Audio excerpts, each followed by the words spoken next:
भक्त प्रहलाद के ऊपर भगवान ने कृपा करी, भगवान ने आज अपनी सर्वव्यापकता सिद्ध करी, भगवान ने अपनी भक्त वत्सलता सिद्ध करी।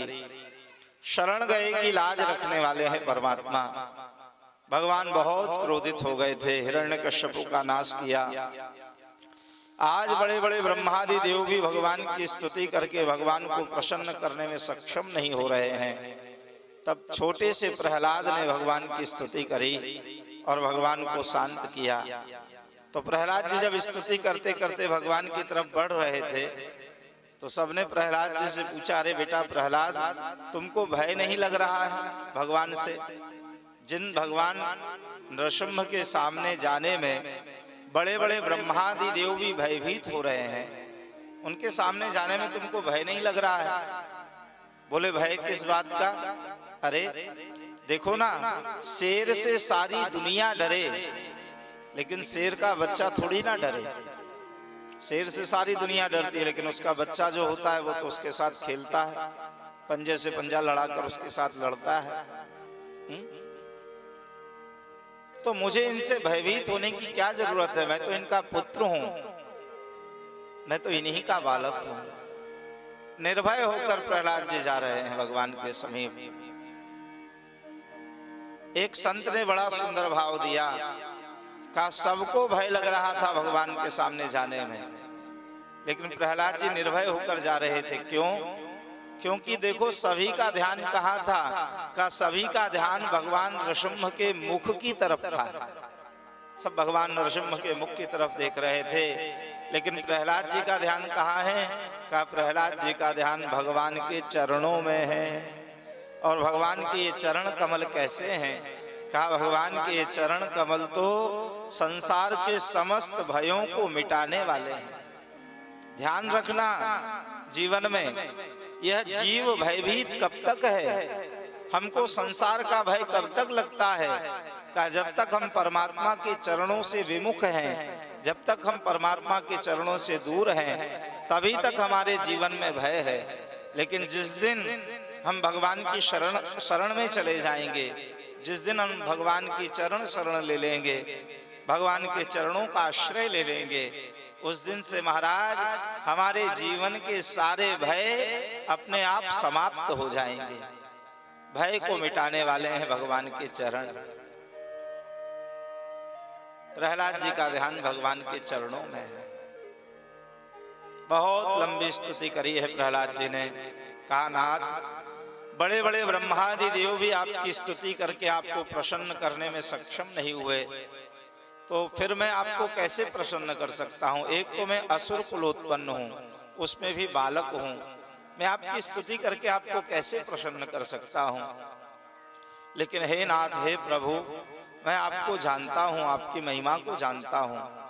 आप कुल से प्रसन्न नहीं होते, आप आयु से भी प्रसन्न नहीं होते, आप रूप से भी नहीं प्रसन्न होते, आप तो भाव से प्रसन्न होते हैं। और भाव से यदि कोई पशु भी आपकी स्तुति करे, गजेंद्र तो पशु था ना, हाथी था, तो भाव से यदि कोई पशु भी आपकी स्तुति करे तो आप उस पर प्रसन्न हो जाते हो। तो भले ही मैं असुर कुलोत्पन्न हूँ, मेरा कुल भी अच्छा नहीं है, भले ही मैं असुर कुलोत्पन्न हूँ, बालक हूँ, लेकिन फिर भी मैं भाव से आपकी स्तुति कर रहा हूँ, तो आप मेरे ऊपर बहुत जल्दी प्रसन्न होंगे, मैं आपको जानता हूँ। स्तुति में प्रहलाद जी ने एक बड़ी महत्व की बात कही है। ये हम नहीं कह रहे, ये भागवत जी में स्वयं प्रहलाद जी ने स्तुति करते हुए कहा, प्रभु, यदि कोई श्रेष्ठ कुल में जन्म लेकर आया है, ब्राह्मण कुल में उसने जन्म लिया है, और ब्राह्मण कुल में जन्म लेकर भी वह आपकी भक्ति से विमुख है, आपके चरणों से दूर है, आपकी भक्ति नहीं करता, और एक शूद्र है और वो यदि आपका भक्त है, आपकी भक्ति करता है, तो वो उस ब्राह्मण से भी श्रेष्ठ है जो आपकी भक्ति करता है। मतलब भगवान की भक्ति ही सर्वोपरि है, ये प्रहलाद जी महाराज कह रहे हैं यहाँ पर। बहुत सुंदर स्तुति करी है प्रहलाद जी ने भगवान की। अब तो क्रोध ने करुणा का स्थान ले लिया, भगवान की आंखों से आंसू बहने लग गए।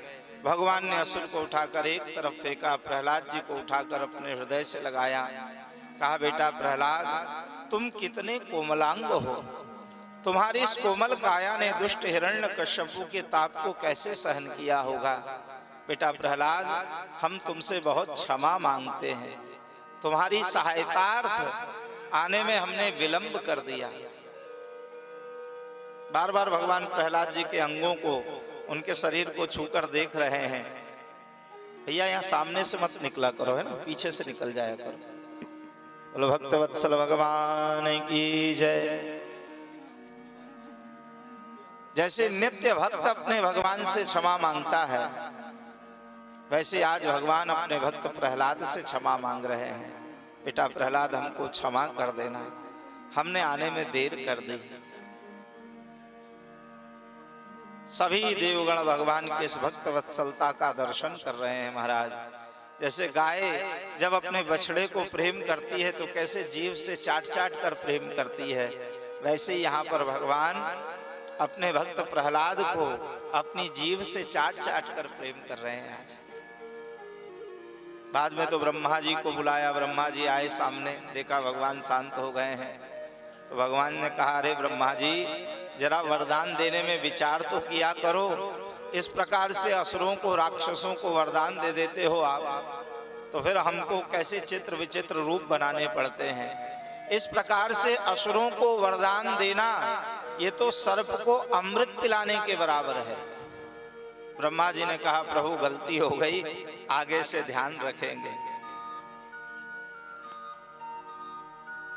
भगवान ने प्रहलाद से कहा, बेटा प्रहलाद, मांगो तुम्हें क्या चाहिए, हम तुम पर प्रसन्न हैं।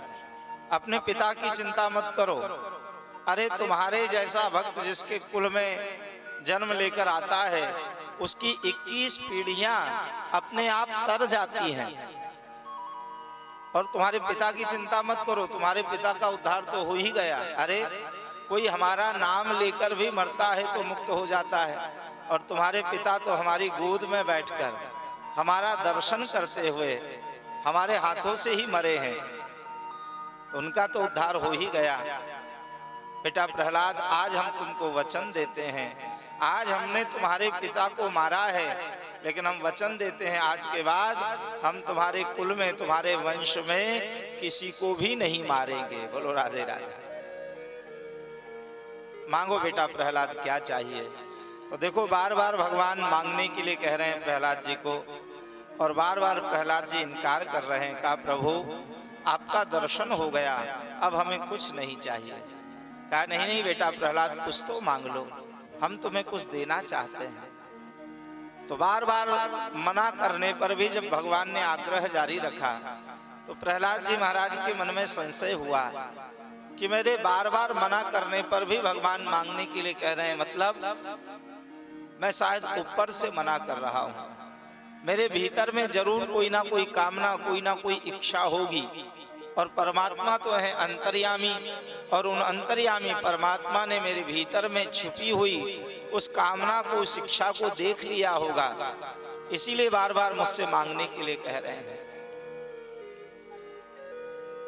तो फिर प्रहलाद जी ने कहा, प्रभु हमारे बार बार मना करने पर भी आपने आग्रह जारी रखा है, मतलब मेरे भीतर में जरूर कोई ना कोई कामना, मेरे भीतर में जरूर कोई ना कोई इच्छा बाकी है, और इसीलिए आप हमको मांगने के लिए कह रहे हैं। तो नाथ, हम आपसे ऐसा मांगते हैं कि आपने हमारे भीतर में जहां कहीं भी जो कोई भी इच्छा देखी हो, जो कोई भी कामना देखी हो, हे नाथ, हम आपसे ऐसा मांगते हैं कि आप हमारी उस इच्छा का, उस कामना का ही नाश कर दीजिए। यदि राशिंश में कामान वरास्तम वरदर्शभः कामानां वृद्ध संरोहम भवतस्तु वृणे वरम विमुंचति यदा कामान मानवो मनसस्थितान तरेव पुंडरीकाक्ष भगवत्वाय कल्पते। नाथ, आप हमारी इच्छा का, हमारी कामनाओं का ही नाश कर दीजिए। हम आपसे ऐसा मांगते हैं कि हमें आपसे कभी कुछ मांगने की इच्छा ही ना हो। देखो, इच्छा की पूर्ति में सुख है, इच्छा की आपूर्ति में दुख है, लेकिन इच्छा राहित्य में शांति ही शांति है। यदि आपको किसी वस्तु की इच्छा होगी, यदि आपको वह वस्तु मिल जाएगी तो आप प्रसन्न हो जाओगे, और जिस वस्तु की इच्छा है यदि नहीं मिलेगी तो आप दुखी हो जाओगे। लेकिन जब उसकी हमारे मन में कोई इच्छा ही नहीं है किसी वस्तु के लिए, तो सुख दुख की तो बात ही कहाँ से आती है। फिर हम सुख दुख से परे हो जाते हैं, आनंद में हो जाते हैं। तो नाथ, हम आपसे यही मांगते हैं कि आप हमारी समस्त इच्छाओं का, कामनाओं का नाश कर दीजिए। ऐसे भगवत भक्त को भगवान भी क्या दे सकते हैं। भगवान ने अपने भक्त प्रहलाद को राजगादी पर बैठाया, कहा बेटा प्रहलाद, अब तुम राज्य करो, तुम इस राजगद्दी पर बैठो। प्रहलाद जी ने कहा नहीं महाराज, मैं इस राजगादी पर नहीं बैठूंगा। क्यों? कहा इसी राजगद्दी पर बैठते ही तो मेरे पिता की बुद्धि भ्रमित हो गई थी। मेरे पिता अपने आप को भगवान मानने लग गए थे, अपने आप को सर्वशक्तिमान सर्वेश्वर मानने लग गए थे। तो ये राजगद्दी ही सारे मूल की जड़ है, इसलिए मैं इस पर नहीं बैठूंगा। बोले देखो, तुमको अभिमान नहीं होगा, हम आशीर्वाद दे रहे हैं, हम चाहते हैं हमारा भक्त प्रहलाद राजा बने, तुमको अभिमान नहीं होगा। क्यों? क्योंकि तुम इस राजगद्दी को हमारा प्रसाद समझकर अपने पास में रखना। देखो भैया, जो कुछ भी दिया है परमात्मा ने, यदि हम उसको अपना मानकर अपने पास रखते हैं तो हमको उस वस्तु का अभिमान होता है। अभिमान कब होता है? का जब उसको हम अपना मान लेते हैं। लेकिन जो कुछ दिया है परमात्मा ने, यदि आप उसको भगवत प्रसाद समझकर अपने पास रखेंगे तो फिर एक तो उसका कभी अभिमान नहीं होगा, और दूसरा उसका कभी दुरुपयोग नहीं होगा।